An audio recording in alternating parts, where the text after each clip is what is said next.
স্বাগত ডিবিসি দেশের সংবাদে। আপনাদের সাথে আছে ইশরা জাহান। এবার জানাবো খবরে বিস্তারিত। স্কুলে যাবার পথে কিশোরগঞ্জের পাকুন্দিয়ায় বজ্রপাতে 2 শিক্ষার্থীর মৃত্যু হয়েছে। অন্যদিকে ঝিনাইদহ ও সুনামগঞ্জে বজ্রপাতে 3 কৃষক নিহত হয়েছেন। দুপুরে কিশোরগঞ্জের পাকুন্দিয়ায় পরীক্ষা দিতে যাবার সময় বজ্রপাতে ফারিয়া জান্নাত ও আদ্রিতা ইসলাম ঘটনাস্থলেই মারা যান। এ সময় গুরুতর আহত বর্ষা আক্তারকে পাকুন্দিয়া উপজেলা স্বাস্থ্য কমপ্লেক্স হাসপাতালে নেওয়া হয়। পরে তাকে কিশোরগঞ্জ সদর হাসপাতালে নেওয়া হয়েছে। নিহত 3 জন চারটেকি গার্লস স্কুল অ্যান্ড কলেজের শিক্ষার্থী ছিলেন। অন্যদিকে দুপুরে ঝিনাইদহ সদরে মাঠে কাজ করার সময় বজ্রপাতে কৃষক অলিয়া রহমান গুরুতর আহত হন।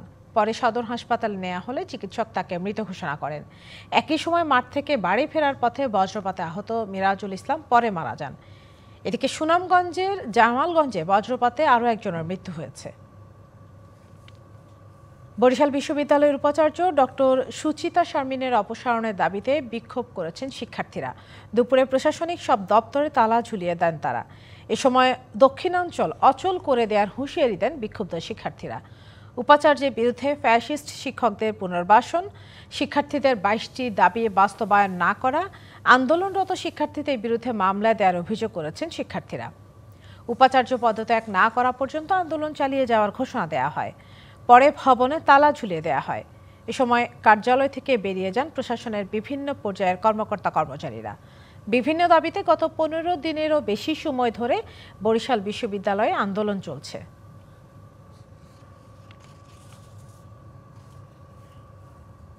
শান্তিপূর্ণভাবে অনেক দাবি দেওয়া পেশ করে তার কোনো সাড়া না পেয়ে আমরা সর্বশেষে তার স্বেচ্ছাচারিতা স্বৈরাচারিতার বিরুদ্ধে গিয়ে এক দফার ঘোষণা দিতে বাধ্য হয়েছে। আমরা কোনোভাবেই স্বৈরাচার ভিসি সুচিতা শারমিনের কোনো ধরনের অবৈধ এজেন্ডা এবং বিশ্ববিদ্যালয়ের শিক্ষার্থীদের আন্দোলনের দিকভ্রষ্ট করার কোনো ধরনের পদক্ষেপকে আমরা ন্যূনতম সমর্থন দেব না।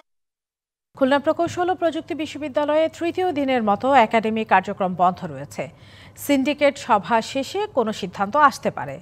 শিক্ষকদের লাঞ্ছিতের ঘটনায় সুষ্ঠু তদন্ত ও বিচার সহ 5 দফা দাবিতে 7 দিনের আলটিমেটাম দিয়ে একাডেমিক কার্যক্রম বন্ধ রয়েছে বিশ্ববিদ্যালয়টির। সংকট নিরসনে বিশ্ববিদ্যালয়ের নবনিযুক্ত উপাচার্য শিক্ষকদের নিয়ে সভা করলেও কোনো সমাধান হচ্ছে না। অন্যদিকে শিক্ষকদের নিকট সাধারণ ক্ষমা চেয়ে খোলা চিঠি দিয়েছেন শিক্ষার্থীরা।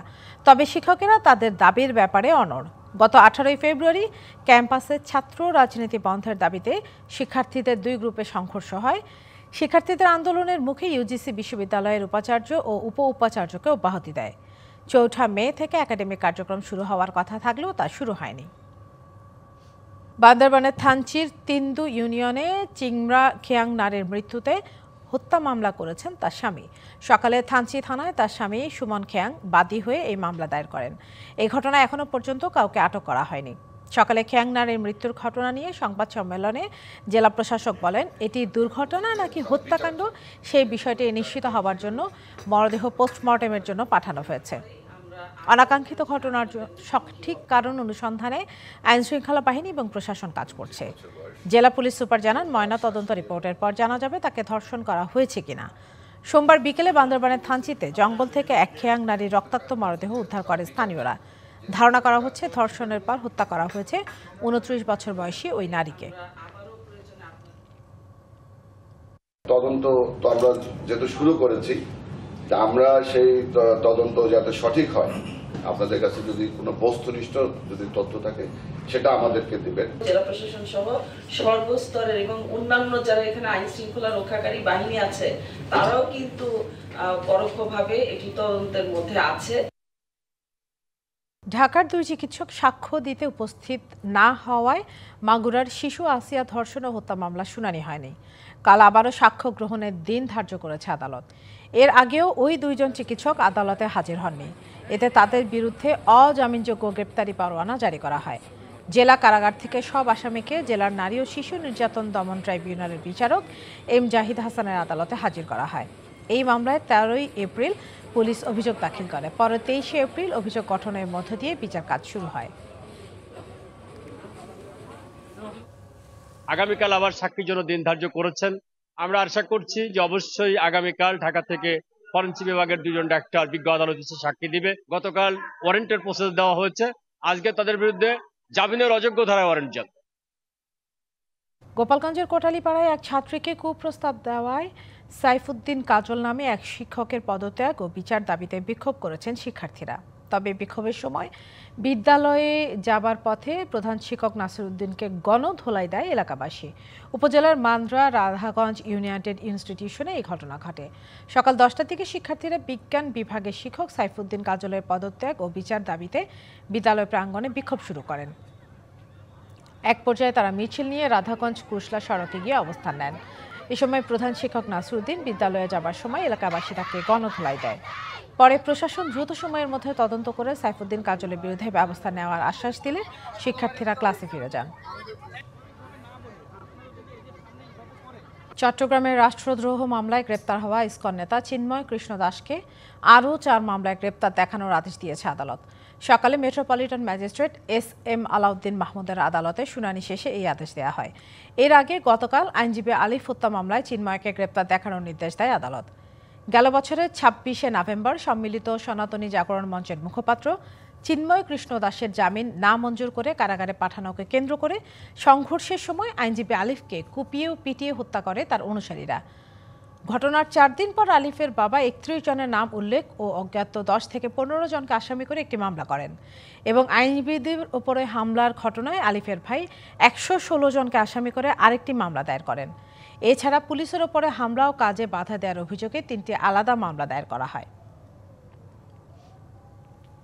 পরিবারের আপত্তি থাকায় সাভারে জুলাই আন্দোলনে শহীদ শ্রাবণ গাজীর মরদেহ ময়নাতদন্তের জন্য কবর থেকে তোলেনি প্রশাসন। আদালতের নির্দেশে দুপুরে সাভার কেন্দ্রীয় গো প্রজনন ও দুগ্ধ খামারের আবাসিক এলাকার কবরস্থান থেকে মরদেহ তুলতে যায় সিআইডি। আশুলিয়া সহকারী কমিশনার সাদিয়া আক্তার জানান, 5ই আগস্ট সাভার বাসস্ট্যান্ডে গুলিতে শহীদ হন শ্রাবণ গাজী। ময়নাতদন্ত ছাড়াই তাকে দাফন করা হয়। তার বাবা মামলা করলে মরদেহ ময়নাতদন্তের নির্দেশ দেয় আদালত, কিন্তু আপত্তি জানিয়েছেন স্বজনরা। মামলার বাদী মরদেহ তুলতে আগ্রহী নয় জানিয়ে লিখিত জবানবন্দি দিলে ফিরে আসে প্রশাসন ও সিআইডির টিম। চাঁপাইনবাবগঞ্জে সরকারি প্রণোদনার রাসায়নিক সার দোকানে বিক্রির অভিযোগ উঠেছে সদর উপজেলার উপসহকারী কৃষি কর্মকর্তার বিরুদ্ধে। ঘটনা জানাজানি হলে সদর উপজেলার মহাডাঙ্গা এলাকার একটি দোকান ও আরেকটি বাড়ি থেকে 2.5 মেট্রিক টন সার জব্দ করা হয়। সদর উপজেলা নির্বাহী কর্মকর্তা জানিয়েছেন, তদন্তে দোষী প্রমাণিত হলে নেওয়া হবে কঠোর ব্যবস্থা। শাহজাহানপুর ইউনিয়নে কৃষকের জন্য দেয়া সারের 2.5 মেট্রিক টন বাজারে বিক্রি করে দেন উপসহকারী কৃষি কর্মকর্তা রাকিব উদ্দিন। ওই সার কিনে নেন মহাডাঙ্গার এক ব্যবসায়ী। বিষয়টি জানাজানি হলে মহাডাঙ্গা বাজারের সাইফুল ট্রেডার্স ও একটি বাড়ি থেকে প্রায় 2.5 মেট্রিক টন সার জব্দ করা হয়। অভিযুক্ত কর্মকর্তার পাল্টা অভিযোগ, তাকে দিয়ে সদর উপজেলা কৃষি কর্মকর্তা জোর করে এ সার বিক্রি করিয়েছেন। এটা তো আমি কিছু জানি না বলতে আপনার এখান থেকে যেটা মাল নিয়ে গেছে, মানে এখনো 120 জন কৃষক আমার মাল পাবে। এটা সার তো আমি বিক্রি করি না, এগুলো কৃষি অফিসার সারি জড়িত, কৃষি অফিসার সারি জড়িত, এগুলো না আমাকে পরিকল্পিতভাবে ফাঁসানো হচ্ছে। তবে সদর উপজেলা কর্মকর্তা অভিযোগ অস্বীকার করেছেন। এটা যদি আমার যোগ সাজস থাকে তাহলে তদন্ত কমিটি তদন্ত করবে, আমি দোষী সাব্যস্ত হলে আমাকে যে শাস্তি দেবে সেই শাস্তি আমি মাথা পেতে নেব। তদন্তে দোষী প্রমাণিত হলে কঠোর ব্যবস্থা নেওয়া হবে বলে জানান সদর উপজেলা নির্বাহী কর্মকর্তা। যে অপরাধ করেছে সে কখনো পার পাবে না। আমরা তদন্ত করে তার সুষ্ঠু আমরা ব্যবস্থা নেব এবং যে প্রকৃত দোষী তাকে আমরা বের করে আমরা শাস্তির আওতায় নিয়ে আসব। 2024-25 অর্থ বছরের খরিফ 1 মৌসুমের প্রণোদনার অংশ হিসেবে চাঁপাইনবাবগঞ্জ সদর উপজেলার 6500 ক্ষুদ্র ও প্রান্তিক কৃষকের মাঝে সার ও বীজ বিতরণ কার্যক্রম চলছে। তালিকাভুক্ত প্রত্যেক কৃষককে 5 কেজি করে ধান বীজ, 10 কেজি MOP ও 10 কেজি DAP সার দেয়া হচ্ছে। DVC news desk. Diploma in nursing science and midwifery এবং ডিপ্লোমা ইন মিডওয়াইফারি কোর্সকে স্নাতক সমমান করার দাবিতে বিভিন্ন জেলায় বিক্ষোভ সমাবেশ ও অবস্থান কর্মসূচি পালন করেছেন ডিপ্লোমা নার্সিং ও মিডওয়াইফারির শিক্ষার্থীরা। ঢাকা বিশ্ববিদ্যালয় ও বিশ্ববিদ্যালয় মঞ্জুরি কমিশনের নীতিমালা অনুযায়ী শিক্ষক নিয়োগ সহ 6 দফা দাবিতে বরিশালের নার্সিং কলেজ অনির্দিষ্টকালের কমপ্লিট শাটডাউন ঘোষণা করেছেন শিক্ষার্থীরা। এ সময় শিক্ষকরা কলাপসিবল গেটের তালা ভাঙতে গেলে আহত হন 3 শিক্ষার্থী। দফা 1 দাবি 1 ডিপ্লোমাকে ডিগ্রি চাই স্লোগানে ময়মনসিংহে বিক্ষোভ মিছিল ও অবস্থান কর্মসূচি পালিত হয়েছে। সকালে বাংলাদেশ ডিপ্লোমা স্টুডেন্ট নার্সেস ইউনিয়নের উদ্যোগে শিক্ষার্থীরা এই কর্মসূচির আয়োজন করেন। এদিকে মিডওয়াইফারি কোর্সে স্নাতক সমমান করার দাবিতে কুড়িগ্রামেও বিক্ষোভ সমাবেশ অবস্থান কর্মসূচি পালিত হয়েছে। চাঁদপুরের সরকারি খাদ্য গুদামে চলতি মৌসুমের বোরো ধান ও চাল সংগ্রহ কার্যক্রমের উদ্বোধন করা হয়েছে। সকালে জেলা খাদ্য গুদামে এই কার্যক্রমের উদ্বোধন করেন জেলা প্রশাসক মোহাম্মদ মহসিন উদ্দিন। এই বছর চাঁদপুরে ৩৬ টাকা কেজি দরে ৪,৩৭০ মেট্রিক টন ধান এবং ৪৯ টাকা কেজি দরে ৯,৪৬৭ মেট্রিক টন সিদ্ধ চাল ১৩ জন চুক্তিবদ্ধ মিলারের কাছ থেকে ক্রয় করা হবে। উপস্থিত ছিলেন চাঁদপুর খাদ্য গুদামের ব্যবস্থাপক রবীন্দ্রলাল চাকমা, জেলা ভারপ্রাপ্ত খাদ্য নিয়ন্ত্রক শঙ্কর চন্দ্র অধিকারী সহ আরও অনেকে। ডিবিসি দেশের সংবাদে এই ছিল এখনকার মতো। ডিবিসি নিউজের সংবাদগুলো পড়তে ভিজিট করুন dbcnews.tv আর ভিজিট করুন ডিবিসি নিউজের ফেসবুক পেজ এবং ইউটিউব চ্যানেল। সঙ্গেই থাকুন।